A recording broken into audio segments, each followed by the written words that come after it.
Hello guys. 9th class का बच्चा higher secondary का भी स्टूडेंट होता है और ख़ास करके एक साल बाद उसको 10th क्लास के बाद बोर्ड लिखना होता है। तो इसका मतलब ये नहीं है कि आप लापरवाह हैं।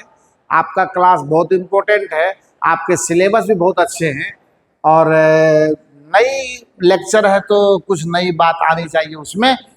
साउंड अभी आपका चल रहा है, उसके जितने भी बेसिक है वो हमने आपको सब सिखा दिए हैं। लेकिन होता क्या है कि सिलेबस के अकॉर्डिंग ऐसे तो साउंड वेव एक बेहतरीन चैप्टर है इसके। जब आप 11th में जाएंगे तो इसकी बहुत सारी बातें देखने समझने का मौका आपको मिलेगा, पर यहाँ बहुत कुछ लिखा नहीं गया आपके सिलेबस में, उसके अकॉर्डिंग चलने की कोशिश करते हैं। तो उसमें सबसे पहला चीज़ क्या है कि हमने साउंड को यह समझा था कि ध्वनि एक प्रकार की ऊर्जा है, एक प्रकार का तरंग है वो, और उसको यांत्रिक तरंग कहते हैं, जिसके गमन के लिए माध्यम की आवश्यकता होती है। और अलग अलग माध्यम में ध्वनि के वेग की भी बात हम लोगों ने की थी, और शायद आपको ये याद भी हो, पिछले लेक्चर में इसका डिस्कशन हमने कर दिया था कि सबसे ज़्यादा जो साउंड का वेलोसिटी होता है वो किस में होता है? लोहा में होता है, लगभग 5000 मीटर पर सेकंड के आसपास, और वायु में यानी एयर में 330 मीटर पर सेकंड, और वाटर के सरफेस पर ये लगभग 1500 मीटर पर सेकंड के वेव से क्या करता है? प्रोपेगेट करता है, यानी रन करता है, दौड़ता है। दूसरी बात यह भी हमने सिखाई थी कि साउंड क्या है? एक तरह का लॉन्गिट्यूडनल वेव है जो संपीड़न और विरलन के, है ना, अल्टरनेटिव स्टेज में ये माध्यम में प्रोपेगेट करता है। कंप्रेशन और रेयरफेक्शन की बातें थी वहाँ पर। तो ये सब चीज़ जो साउंड के विषय में हम लोगों ने देख ही लिया था। अब यहाँ से आगे जब हम लोग बढ़ते हैं ना, तो अब ध्वनि जो हम सुनने का काम करते हैं, आपको मैंने दो बात बताई थी। ये संवेदना यानी सेंसेशन रिप्रेजेंट करता है किसी भी बात को सुनने का, तो उसके लिए भी ये यूज होता है। और जब माध्यम में ये संचरण होता है तो वहाँ ध्वनि के वेग की बात करते हैं। तो ध्वनि से यानी साउंड से रिलेटेड दो चीज़ें, एक है सेंसेशन, है ना, एक संवेदना जो एक संवाद के रूप में हमारे दिमाग तक, हमारे कानों तक पहुँचता है, वो ध्वनि ऊर्जा की ही देन है। तो ये तो बात दो अलग तरह की क्वालिटी थी। आज हम जो चीज़ें, किसी की आवाज़ें हम सुनते हैं, जो ध्वनि हमारे कानों तक आती है, उन ध्वनि से जो हम सेंस करते हैं, जो संवेदना हम एक्सेप्ट करते हैं, उसकी डिफरेंट डिफरेंट क्वालिटीज पर हम लोग जो है आज चर्चा करने वाले हैं। थोड़ा गंभीर होकर के इसको सुनना है, क्योंकि ये बिल्कुल एक अलग बात है। ऐसे सुनने के लिए हम लोग सुन लेते हैं चीज़ों को, लेकिन उसके अगर आप लेयर्स में जाएंगे, उसके तल में जाएंगे, उसके तह में जाएंगे, तो बहुत सारी बातें देखने को मिलेगी आपको। देखिए ना जरा, सबसे पहले पिच है, फिर लाउडनेस है, फिर टिम्बर है, फिर टोन्स है, फिर सोनिक बूम है, ऑडिबल रेंज है।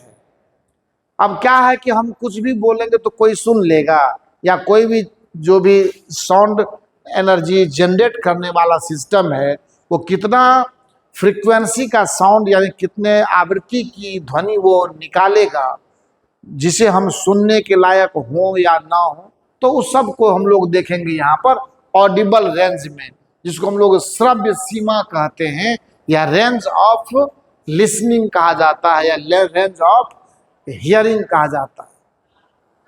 ठीक है, तो उस पर हम लोग चर्चा करेंगे। इसीलिए हमने ये बिल्कुल टॉपिक खुद से डिजाइन किया है, ध्वनि की विशेषताएं, स्पेशलिटीज ऑफ साउंड। सबसे पहले हम शुरू करते हैं नंबर 1 की जो बात है पिच की। तो सबसे पहले पिच को डिस्कस किया जाए कि ये क्या होता है। देखिए, बुक की बात अलग है, हम लोग अपने व्यावहारिक जीवन में इसको उतारने की कोशिश करेंगे तो वो ज़्यादा बेहतर होता है। और ये लेक्चर होता ही इसलिए है कि थोड़ी सी कंफ्यूजन वाली चीज़ों को आसान भाषा दिया जाए और उसे बेहतरीन तरीके से बच्चों के दिमाग में उतार दिया जाए। आपको मैं कुछ उदाहरण दे रहा हूं। पिच समझना बड़ी बात नहीं है, पिच समझना बड़ी बात नहीं है। जैसे देखिए, कोई लड़का गाना गा रहा है और कोई लड़की गाना गा रही है, तो आपको क्या लगता है कि जो मर्द की आवाज होती है वो थोड़ी मोटी होती है? बोलिए, होती है कि नहीं होती है?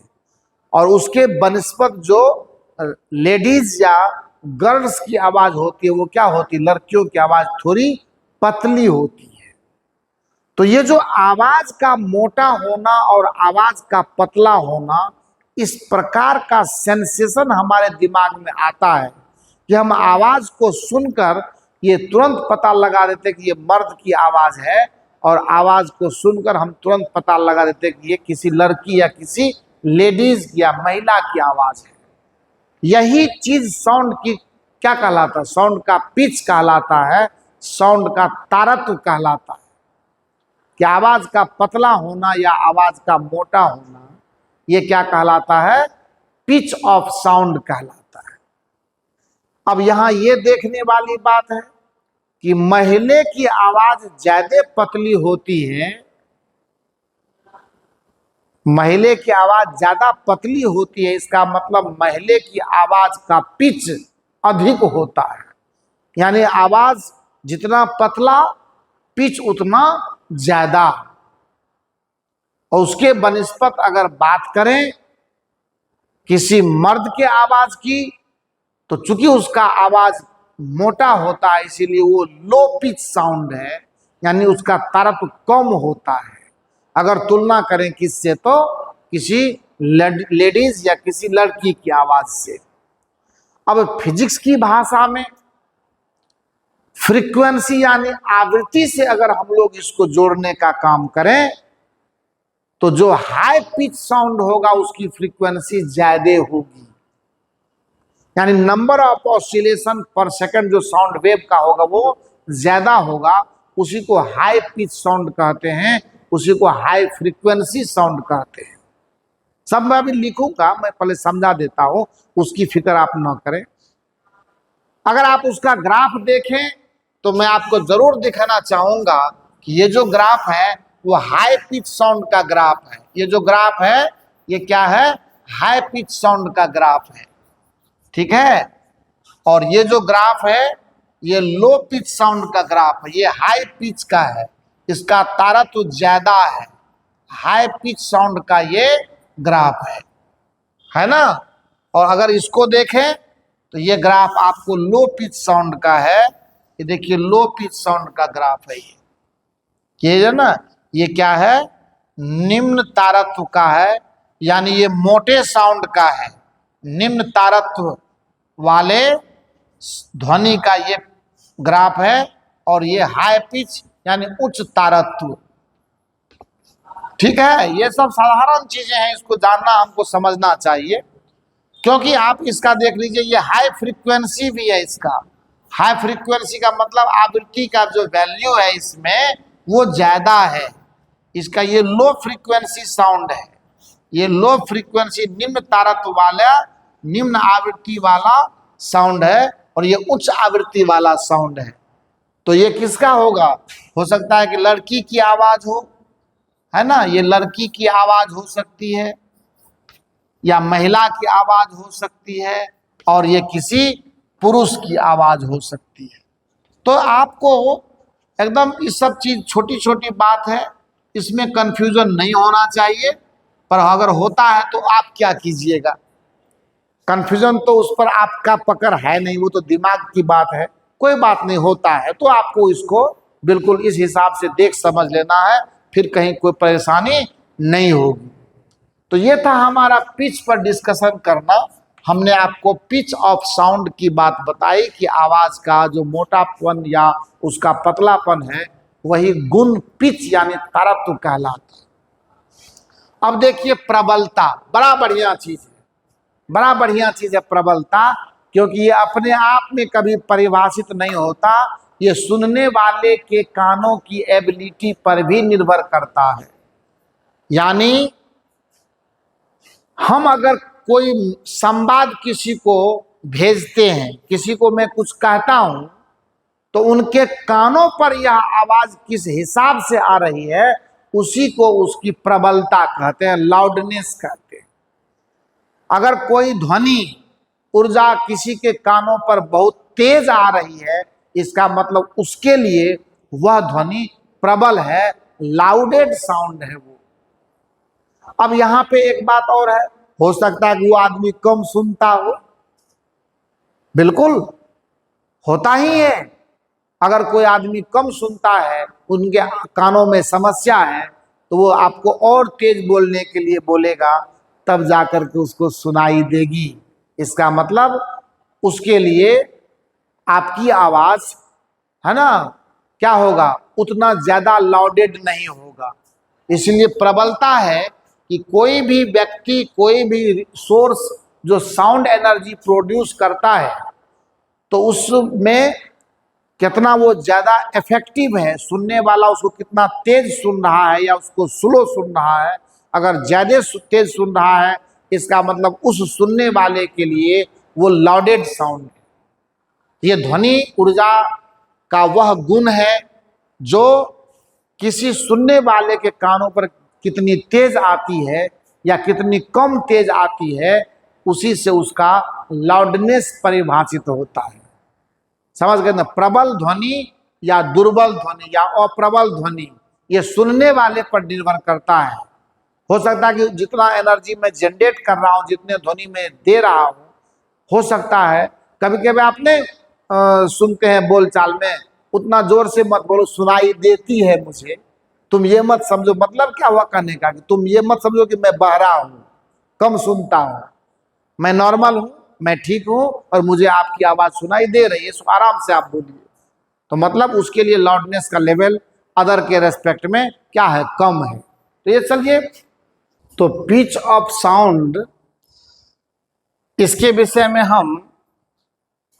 मेरा ये मानना है कि पिच ऑफ साउंड जो होता है वो तो आपको बता ही दिए कि कोई भी लड़की की आवाज, कोई भी लड़के की आवाज में जो अंतर आप देखते हैं मोटा पतला का, तो वो पिच के चलते होता है, तारतम्य कहते हैं उसको।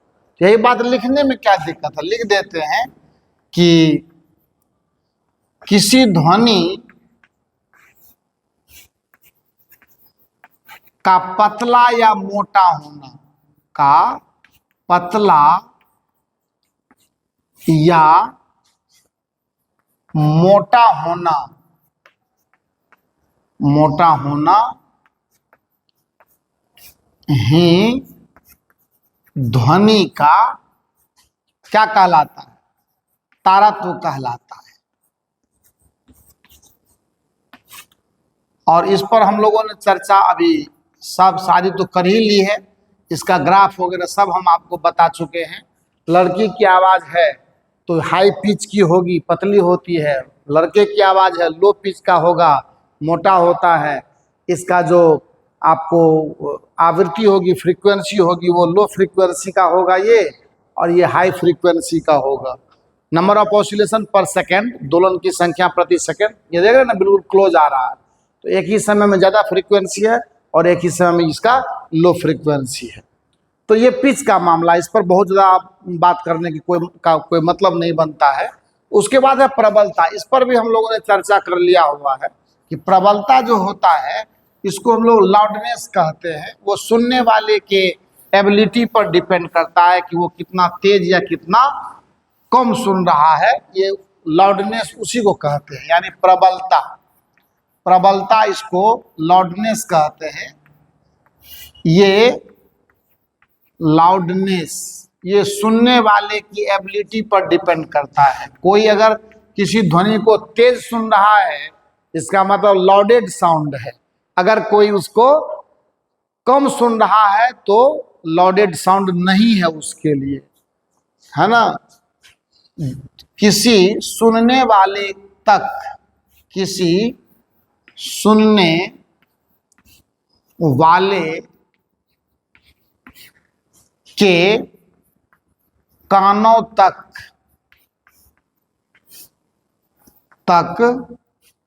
कितनी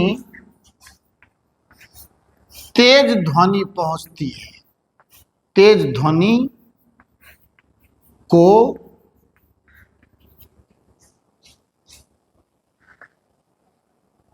किसी सुनने वाले के कानों तक ध्वनि का तेज एहसास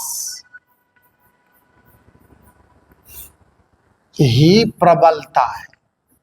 थोड़ा सा वाक्य को हमने टर्न कर दिया, यही उसका लाउडनेस कहलाता है। अर्थात लाउडनेस सुनने वाले की क्षमता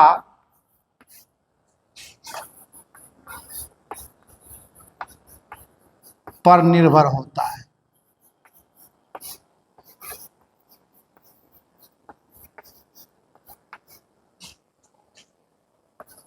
अब इसका संबंध जो है ना वो एम्पलीट्यूड यानी आयाम से है। अगर कोई साउंड बड़े एम्पलीट्यूड का, बड़े आयाम का है तो इसका मतलब वो लाउडेड साउंड है, और अगर कोई साउंड कम एम्पलीट्यूड का है तो वो उतना लाउडेड नहीं है। ये लाउडेड साउंड है, ये लाउडेड है ना, ये प्रबल है, ये प्रबल है और ये कम प्रबल है। वो प्रबल है और ये कम प्रबल है, यानी इसका संबंध जो है वो क्या होता है, लाउडनेस समानुपाती होता है किसके, एम्पलीट्यूड के, यानी आयाम के। एम्पलीट्यूड आपको समझ में आना चाहिए, ये है एम्पलीट्यूड, ये इसको हम लोग एम्पलीट्यूड कहते हैं। ठीक है, ये थोड़ा सा और नीचे आना चाहिए था, चूंकि ये जितना ऊपर जाएगा उतना नीचे से लेगा, ये इस तरह से। ये है एम्पलीट्यूड इसका, ये नीचे आएगा तो माइनस ए, ऊपर जाएगा तो प्लस ए, ऊपर प्लस ए तो नीचे माइनस ए। ये एम्पलीट्यूड है, जितना बड़ा एम्पलीट्यूड होगा उसका मतलब साउंड उतना लाउडेड होगा। तो ये तमाम बातें छोटी छोटी बात है, पर हमने सोचा कि इस पर भी बहस कर लेना जरूरी है। अब ये गुणता यानी टिम्बर क्या होता है, तो टिम्बर को समझने से पहले आपको कुछ बात समझनी है, क्योंकि ये गीत संगीत के क्षेत्र में ज़्यादा एक्टिव रहने वाली बात है। आप हारमोनियम बजाते हैं, तबला बजाते हैं, ढोलक बजाते हैं, है ना। तो आपने कभी कभी अगर कोई संगीत का प्रोग्राम या कोई मतलब ऐसा स्टेज प्रोग्राम हो रहा है तो चीज़ें तबला है या मान लो इसको गुनता बोलते हैं, या अलग अलग तरह का इंस्ट्रूमेंट है जो बजने वाला है, तो लोग उसमें क्या करते हैं, उसको मैच करवाते हैं। समझ गए ना। तो जब मैच करवाने का मतलब होता है दो चीजें वहां पर है, समझ गए ना। वहां पे दो चीज है, एक तो इंटेंसिटी है, थोड़ा पिच भी मामला है, थोड़ा सा लाउडनेस भी मामला है। ये सब चीजें एक समान होने के बाद भी, है ना, इंटेंसिटी, टिम्बर को हम लोग क्या कहते हैं, गुणता कहते हैं। तो टिम्बर को जब हम लोग गुणता कहते हैं, ये है क्या, मैं एकदम बिल्कुल क्लियर आपको समझा दूंगा, अभी घबराने की जरूरत नहीं है। जैसे मान लेते हैं स्टेज शो हो रहा है ना, अलग अलग तरह के इंस्ट्रूमेंट लेकर के लोग बैठे हुए हैं, कोई तबला लेकर बैठा हुआ है ना, कोई मान लेते हारमोनियम लेकर बैठा हुआ है, कोई क्या लेकर के बैठा, हारमोनियम लेकर के बैठा हुआ है, हो सकता है कोई बांसुरी लेकर के बैठा हो या सितार लेकर के बैठा हो, अलग अलग तरह के इंस्ट्रूमेंट इत्यादि इत्यादि लेकर के लोग बैठे हुए हैं। हो सकता है कोई जो है वो तानपुरा लेकर के बैठा हुआ है, कोई नाल लेकर के बैठा हुआ है ना, कोई हो सकता है नाल लेकर के बैठा हुआ है। मैं अलग अलग तरह के इंस्ट्रूमेंट की बात आपको बता रहा हूँ, ये सारे लेकर के लोग बैठे हुए। और जब ये सारे चीज लोग लेकर के बैठे हुए हैं तो तमाम चीजों से वो क्या कर रहे हैं कि सबको एक दूसरे से मैच करवाते हैं, और सबको मैच करवाने के बाद उसको क्या करते हैं कि वो फिर जब वो सभी मैच हो जाते हैं तो मैच हो जाने के बाद उनको फिर वो परफॉर्मेंस का रूप देते हैं। लेकिन आपने ये गौर करना है कि इसमें मुख्य रूप से दो चीजें एक समान होती है। पहली बात तो तीव्रता होती है, जिसको हम लोग इंटेंसिटी कहते हैं, ये भी मैं बता देता हूं। साउंड की इंटेंसिटी होती है, हर वेव की होती है, इंटेंसिटी होती है, और दूसरा पिच होता है। तो सब पिच हो गया। कुछ लाउडनेस की भी बात आ जाए तो लाउडनेस तो चूंकि वहां पर स्टेज वो भी थोड़ा बहुत है, लेकिन इफेक्टिव रूप से उसको नहीं कह सकते हैं। पिच यानी तारत्व, क्योंकि वो सुनने वाले पर निर्भर करता है, कौन तेज सुन रहा है, कौन कम सुन रहा है। तो ये दो चीज बेसिकली है, एक तो इंटेंसिटी और दूसरा पिच है। इंटेंसिटी क्या होता है? ये किसी खास क्षेत्रफल में, किसी खास एरिया में जो साउंड को पहुंचने वाला है, तो per unit area, per unit time, इकाई समय में इकाई क्षेत्रफल से जितनी ध्वनि ऊर्जा पास कर रही है, गुजर रही है, उसी को हम लोग उसकी इंटेंसिटी कहते हैं। और दूसरा है ध्वनि का तारत्व, जो हम आपको पहले बता चुके हैं, पतला मोटा होना, वो है। ये दोनों अगर मान लेते हैं इस सभी इंस्ट्रूमेंट के समान हो, है ना क्या? तो ध्यान से देखें, ध्यान से देखें, चीजें बिल्कुल समझ में आनी है, एकदम आएगी ही आएगी। इसके लिए आपको जरा सा भी सोचने की जरूरत नहीं है। ये देखिए, सारे इंस्ट्रूमेंट को मैंने एक सूत्र में बांधने का काम किया, और मैंने आपको क्या बताया कि सब कुछ यानी इन सब के इंटेंसिटी और इनके पिच, ये दोनों इनके समान है। इंटेंसिटी भी समान है और इसका पिच भी समान है। उसके बाद भी कहा जाता है कि जिस गुण की वजह से इन सब में हम अंतर कर पाते हैं, जैसे अलग से सुनते हैं तो कहते हैं ना कि वो नाल बोल रहा है, जबकि सब इंटेंसिटी एकदम मैच किया हुआ है ना। उसके बाद भी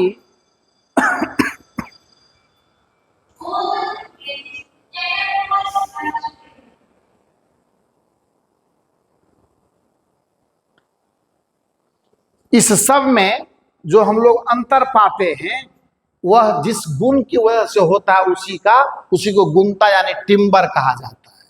समझ गए ना? टिम्बर जो उसी को हम लोग कहते हैं कि सभी समान इंटेंसिटी और सभी समान पिच पर बजने के बाद भी उनमें हम लोग डिफरेंस जो महसूस कर लेते हैं, अंतर जो पता कर लेते हैं, वही क्या कहलाती है? ध्वनि की गुणता यानी टिम्बर कहलाता है। सभी के फ्रीक्वेंसी यहाँ पर मैच कर रहे होंगे, सभी सेम फ्रीक्वेंसी पर ये बोल रहे हैं, तो आपको पता नहीं कि फ्रीक्वेंसी का रिलेटेड किससे है? पिच से है।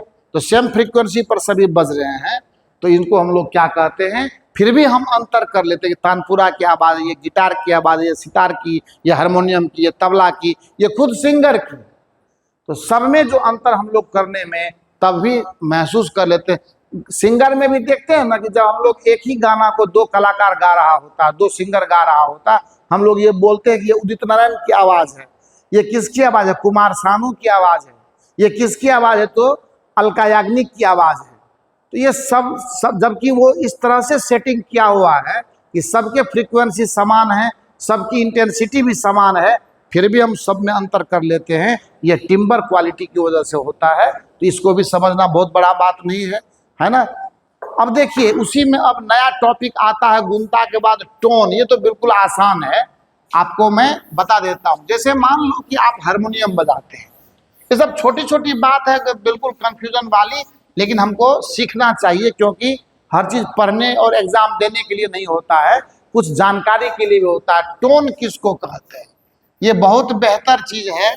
टोन, टोन क्या होता है? तो टोन होता है कि अलग अलग, मान लो जैसे हारमोनियम है, हारमोनियम में आप सा बजाइए, रे बजाइए, तबला में ना बजाइए, तुन्ना बजाइए, धिन बजाइए, धागे बजाइए, अलग अलग जो आप बजाते हैं सबकी फ्रीक्वेंसी अलग अलग होती है। मतलब ये हुआ कि हारमोनियम में जब सा बजेगा, जब मो बजेगा, तो उस आवाज को, उस ध्वनि को एक सर्टेन फ्रीक्वेंसी पर हमने फिक्स कर दिया है।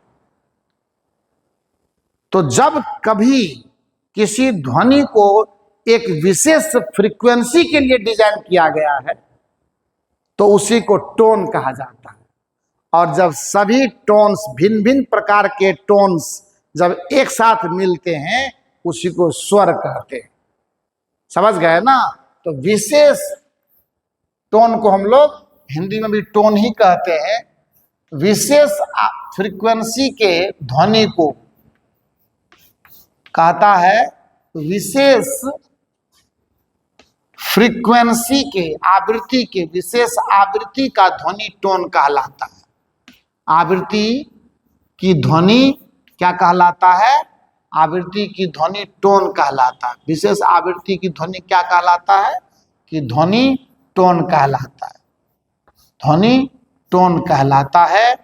ये हमें जानना चाहिए। विशेष है ना, जैसे सा है, रे है, म है, प है, ध है, सबका फ्रीक्वेंसी है ना। F1 है मान लो, F2 है मान लेते हैं, F3 है मान लेते हैं, F4 अलग अलग है, सबकी अलग अलग है। ये सभी क्या है? ये सभी टोन है। ये सभी क्या है? ये सभी टोन है। ये सभी टोन है।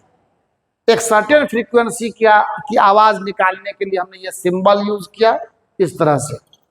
और इसका जो समूह होता है ना, इसी को हम लोग क्या कहते हैं? स्वर कहते हैं। इसी समूह को क्या कहते हैं? स्वर कहते हैं, है ना। ये सारी बातें हैं। उसके बाद ये दो महत्वपूर्ण चीज है। पहले सोनिक बूम। आज हम आपको बिल्कुल छोटी छोटी बातों का मामला समाप्त ही कर लेते हैं। सोनिक बूम, सोनिक बूम भी एक अच्छी चीज है, पर छोटी चीज है। आपके सिलेबस के हिसाब से ये बड़ी चीज नहीं है। सोनिक बूम क्या होता है? जब कहता है कि कोई भी वस्तु, कोई भी, जैसे मान लो चीज, मतलब मान लो कि हवाई जहाज है या रॉकेट है या जेट विमान है, कहता कि जब कभी भी वो अपना स्पीड ध्वनि के स्पीड से ज्यादा कर ले, जब भी कोई क्या बोलते हैं, व्हीकल कहिए या कोई गाड़ी कहिए या कोई वस्तु कह लीजिए, सीधा वायु की वायुमंडल में, वायुमंडल में ध्वनि के वेग से ज्यादा से ज्यादा अगर स्पीड करने लगे और उसी स्पीड के साथ वो मूव करे तो उससे जो साउंड निकलता है उसी को हम लोग क्या कहते हैं? सोनिक बूम कहते हैं। मतलब सीधा ऐसे समझिए ना आप, सोनिक बूम क्या है मैं पूरा स्पष्ट कर देता हूं कि कोई वस्तु अगर वायु में यानी हवा में ध्वनि के वेग से ज्यादा वेग लेकर, ध्वनि के वेग से ज्यादा वेग लेकर गतिशील होता है, लेकर गतिशील होता है, तो वह एक ध्वनि प्रसारित करता है, जिसे हम लोग प्रसारित करता है, जिसे सोनिक बूम कहा जाता है, जिसे सोनिक बूम कहते हैं। सिंपल सी बात है, कोई बहुत बड़ा राज इसमें छिपा हुआ है नहीं। सोनिक बूम यही होता है। उसके बाद जो है मामला आता है आपको ऑडिबल रेंज का, श्रव्य सीमा। कोई दिक्कत नहीं है, सब छोटी छोटी बात है, इसको जान लेते हैं। ये मान लो ऐसे, ये हमारे ह्यूमन के लिए, हम लोग मानव प्रजाति के लिए 20 हर्ज से 20,000 हर्ज के बीच की ध्वनि ही हम लोग सुन सकते हैं, यही ऑडिबल रेंज है। ऑडिबल का मतलब, ऑडिबल रेंज यानी श्रव्य सीमा कहते हैं हम लोग इसको, श्रव्य सीमा।